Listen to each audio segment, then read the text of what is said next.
Now for a check with a man who knows on what we should look for. The legislature goes into its final week. Joining me, News Channel 5 political analyst Brian Crowley, who spent many a spring in Tallahassee. You've closely watched the Lake Okeechobee issue. You heard what Mr. Eichenberg had to say. Your take on what will happen? Well, any progress is a good thing, and it does seem like we still have a week left and anything can happen. Actually, just a few days, because they have to get the budget done earlier than the end of the session. But, you know, so far it looks very, very promising. And now, if that happens, the next big step will be getting federal dollars, which I think may be a little bit more complicated than getting state dollars. But I don't expect the governor will veto this. I think he understands that he needs to do something with the lake. The lake and Everglades restoration, such a complicated issue. It's still a huge overall lift, getting where environmentalists and business interests can agree on the overall architecture deep into the future on the lake. We're going to continue to see political fights on this one way or the other, even when you win on one action or another. And I think it's important for viewers to understand that in building this reservoir, it is not the be-all and end-all of saving the Everglades, ending the algae blooms. It is a vital step that environmentalists and scientists have said needs to be done. So it's critical that this is getting done.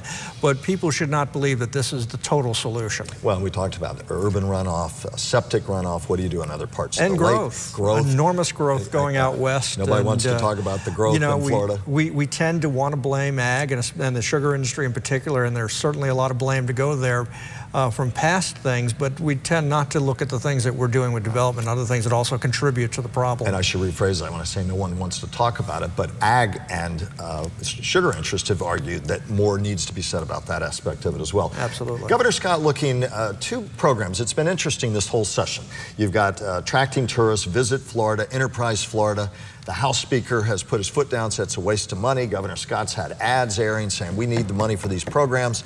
Doesn't look at the moment like he's going to get it. What happens? What's it mean politically? And what about this drama that's played out as a subset of the whole session? Yeah, I have to join the skeptics about the money for Visit Florida and Enterprise Florida. You know, I think, I may be wrong, but I think the gazillion-dollar companies of Disney World and Universal and Hilton and Marriott, I think they tend to do okay. I don't think it. Some of the smaller agencies have told me, though, they could use the help. What about that? Well, sure. Anybody will take money that's given to them. Sure. I mean, if you're the local, you know, Discover Palm Beach kind of people and you're going to get some money from the state, of course you're going to take it and want to use it, and it will have a small impact on your budget. Do I think it has a big impact on bringing people here? No. For some reason, Governor Scott has decided to stake a part of his fame on this particular item, and I think it might be futile for him in the long run. Well, follow up on that. How big an impact politically for Scott?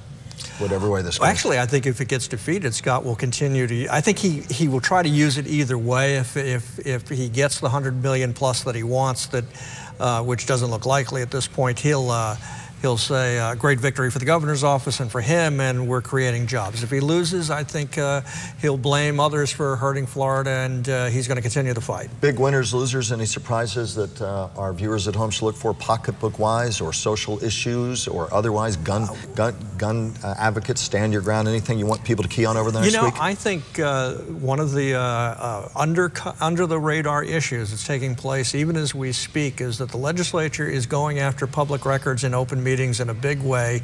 On Friday, they passed additional legislation that would further cut Floridians' access to their right to know what's going on in their government.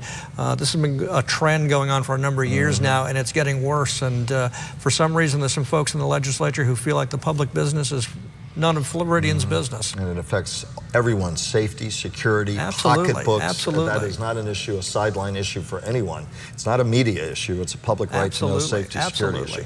One final thought. Florida Senator Bill Nelson, Democrat, of course, fighting President Trump's plan that could open up oil drilling off the Florida coast. Talk about that. There's an issue where Bill Nelson can do nothing but win. Floridians overwhelmingly oppose any kind of oil drilling off the coast.